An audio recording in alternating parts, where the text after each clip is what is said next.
اچھا عزیزان اکرام، آپ کو پتہ ہے کہ حکومت وقت اس کی کوشش یہ ہے کہ تمام جتنے بھی ہمارے ذرائع ہیں ان کو مقید کرنا چاہتے ہیں، بند کرنا چاہتے ہیں۔ وقتی طور پہ ہماری لائنیں ڈراپ ہو چکی ہیں، آپ منتظر رہیں، ایک تقریر کے بعد انشاءاللہ وہ آپ سے مخاطب ہوں گے۔ اب آپ تیاری کر رہے ہوں گے اس شخصیت کا جو میرے خیال میں اس سرزمین پہ ہمارے دیگر ساتھیوں اکابرین کے ساتھ اس کے والد محترم خان شہید اور خان محمود خان نے اس حد تک بلوچ، پشتون اور مختلف اقوام کے اتحاد کی ضمانت کی بات کی تھی اور انہوں نے یہ تیاری کی تھی۔ بھرپور تالیوں میں اچھا میاں صاحب لائن پہ آ گئے ہیں، ذرا میاں صاحب کی تقریر سنیں، اس کے بعد محمود خان صاحب کی تقریر آئے گی۔ مکمل خاموشی، مکمل خاموشی۔ آج یہ جلسہ دیکھ کر میرا یقین اور بھی پختہ ہو گیا ہے کہ انشاءاللہ اب ووٹ کی عزت کوئی پامال نہیں کر سکے گا۔ پامال کرنا تو دور کی بات ہے، انشاءاللہ اب ووٹ کی عزت کی طرف کوئی نئی آنکھ سے بھی دیکھ نہیں سکے گا۔ جو جذبہ مجھے گجرانوالہ میں نظر آیا وہی جذبہ میں نے کراچی میں دیکھا، اور الحمدللہ آج وہی جذبہ اور جوش و خروش میں کوئٹہ میں بھی دیکھ رہا ہوں۔ بھائی اور بہنوں، وقت آ گیا ہے، معاف کیجیے میرا گلا مسلسل خراب ہے کچھ دنوں سے۔ وقت آ گیا بھائی اور بہنوں کہ ہم اپنی تقدیر بدلنے کے لیے اب اٹھ کھڑے ہیں۔ اللہ تعالیٰ بھی انہیں کی مدد کرتا ہے جو اپنی مدد آپ کرتے ہیں۔ اللہ کا شکر ہے کہ پاکستان کے ہر گوشے کے عوام اپنی قسمت بدلنے کے لیے ایک ہی قافلے کا حصہ بن گئے ہیں۔ آج مجھے اپنے دوست خاصر خان بزنجو کی بڑی شدت سے یاد آ رہی ہے۔ وہ اپنے والد مرحوم کی طرح جمہوریت کے سچے اور کھڑے علم بردار تھے۔ ان کی موت میرا ذاتی نقصان تو ہے ہی، لیکن یہ ملک و قوم کا بھی بڑا نقصان ہے۔ وہ ہر فورم پر جرأت اور بہادری کے ساتھ اپنا موقف پیش کرتے اور تمام خطروں سے بے نیاز ہو کر سچی بات کہتے تھے۔ اللہ تعالیٰ انہیں اپنے خاص رحمتوں سے نوازے۔ مجھے کل معلوم ہوا ہے کہ محسن باور اور ندیم اصغر کو کوئٹہ ایئرپورٹ پہ سیکورٹی کے نام پہ گرفتار کیا گیا ہے اور کسی نامعلوم جگہ پہ منتقل کر دیا گیا ہے۔ ہم سب اس عمل کی سختی سے مذمت کرتے ہیں اور سیکورٹی کے نام پر اس طرح کے اقدامات ہماری ریاست کو پہلے بھی بدنام کرتے رہے اور آج بھی کر رہے ہیں۔ بڑے افسوس کی بات ہے اور کہ یہ حکومت کس طرح کے کام انجام دے رہی ہے۔ میرے بھائی اور بہنوں، بلوچستان پر جو گزرتی رہی ہے وہ ایک نہایت افسوسناک کہانی ہے۔ مری، بگٹی، بزنجو اور دیگر قبائل کے ساتھ جو سلوک کیا جاتا رہا، بلکہ جو اب تک ہو رہا ہے، وہ ہم سب کے لیے انتہائی دکھ اور رنج کا باعث ہے۔ غداری کا لیبل ہر اس شخص کے ماتھے پر چسپاں کر دیا گیا جس نے سر اٹھا کر بات کرنے کی کوشش کی، جس نے ظلم و ستم کے خلاف احتجاج کیا اور جس نے آزاد قوم کا آزاد شہری ہونے کا فیصلہ کیا۔ وہ صرف اس لیے باغی اور غدار قرار پائے کہ انہوں نے اپنے آئینی حقوق کے لیے آواز اٹھائی۔ اور کچھ قتل ہو گئے، کچھ ہمیشہ کے لیے لاپتہ کر دیے گئے، ان کی قبروں تک کا کوئی نام و نشان نہیں ہے۔ گمشدہ افراد کا مسئلہ آج بھی ہے، ہمارے ہم وطن آج بھی اٹھائے جا رہے ہیں، کچھ پتہ نہیں انہیں آسمان کھا گیا یا زمین نکل گئی۔ میں جب بھی گمشدہ افراد کی دکھی مائیں، روتی ہوئی بہنوں، بیٹیوں اور پریشان حال بچوں کو دیکھتا ہوں تو بے حد تکلیف ہوتی ہے۔ کب تک یہ سب کچھ جاری رہے گا؟ کب تک ہماری ریاستی طاقت خود اپنے کے خلاف استعمال ہوتی رہے گی؟ کب تک ہم پاکستان کے لوگوں و شہریوں پر بغاوت اور غداری کے الزامات لگاتے رہیں گے؟ خواتین حضرات، مجھے اچھی طرح اندازہ ہے کہ بلوچستان کے لوگ کیسے کیسے مسائل کا شکار ہوتے رہے ہیں اور آج بھی کن مسائل کا شکار ہیں۔ پاکستان کے سب سے بڑے صوبے کے لوگوں کی زندگی کس طرح گزر رہی ہے، ان کو کون سی مشکلات کا سامنا ہے، نواز شریف اچھی طرح جانتا ہے۔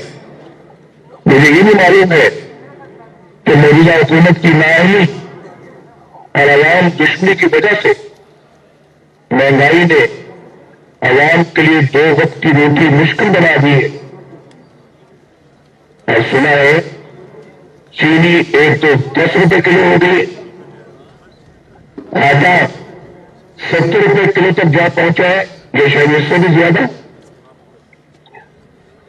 نام بھائی ہڑتال کر رہے ہیں کہ روٹی 30 روپے کی بیچنے کی اجازت دی جائے۔ ایسے میں سارا دن محنت کرنے کے بعد 1 منٹ کش 2 وقت 2 روٹیاں بھی کھائے، یعنی 2 وقت صبح دوپہر اور شام اگر 2 روٹیاں بھی کھائے تو مہینے کے 3600 روپے خرچ کرنے پڑتے ہیں۔ اور اگر گھر میں 6 افراد ہیں جو کہ عام طور پہ ہوتے ہیں تو صرف روٹی پر اور کچھ نہیں، روٹی پر 21,000 روپیہ وہ کہاں سے لائے؟ چینی، گھی، دالوں اور سبزیوں کی قیمتیں آسمان پر پہنچ گئی ہیں، اور دوائوں کی قیمتیں اتنی زیادہ ہو چکی ہیں کہ دوائی کے اخراجات کے بعد گھر والوں کو سمجھ نہیں آتی کہ گھر کے باقی اخراجات کیسے پورے کیے جائیں۔ غربت میں بے پناہ اضافے کی وجہ سے لوگ اپنے بچوں کو موت کے منہ میں جاتے ہوئے دیکھتے ہیں، مگر دوائی خریدنے کی طاقت نہیں رکھتے۔ آج اس طرح کے پاکستان میں ہم رہتے ہیں، یعنی یہ ملک اس طرح کا بنا دیا گیا ہے۔ آج کسان بدحال ہے، زراعت تباہ، صنعتیں تباہ، کاروبار تباہ، روزگار تباہ، پورا ملک کی تباہی کے گڑھے میں اتار دیا گیا ہے۔ میرے بھائیوں اور بہنوں، کیا آپ نے کبھی سوچا ہے کہ ہم دیکھتے ہی دیکھتے اس حال کو کیوں پہنچ گئے؟ کیوں آپ کو فاقوں کی طرف دھکیلا جا رہا ہے؟ کیوں 54 روپے میں بکنے والی چینی 110 روپے کی ہو گئی؟ کیوں آٹا 35 روپے سے 70 روپے کلو تک پہنچ گیا ہے؟ اور کیوں مہنگائی بے قابو ہو گئی اور اچھے خاصے کھاتے پیتے گھرانے والے لوگ آج مالی مشکلات کا شکار ہو گئے؟ کیوں ترقی کرتا ہوا پاکستان، آگے بڑھتا ہوا پاکستان برباد کر کے رکھ دیا گیا ہے؟ کیوں پاکستانی روپیہ آج نیپالی اور افغانی کرنسی سے بھی نیچے آ گیا ہے؟ کیوں 5.8% کی شرح سے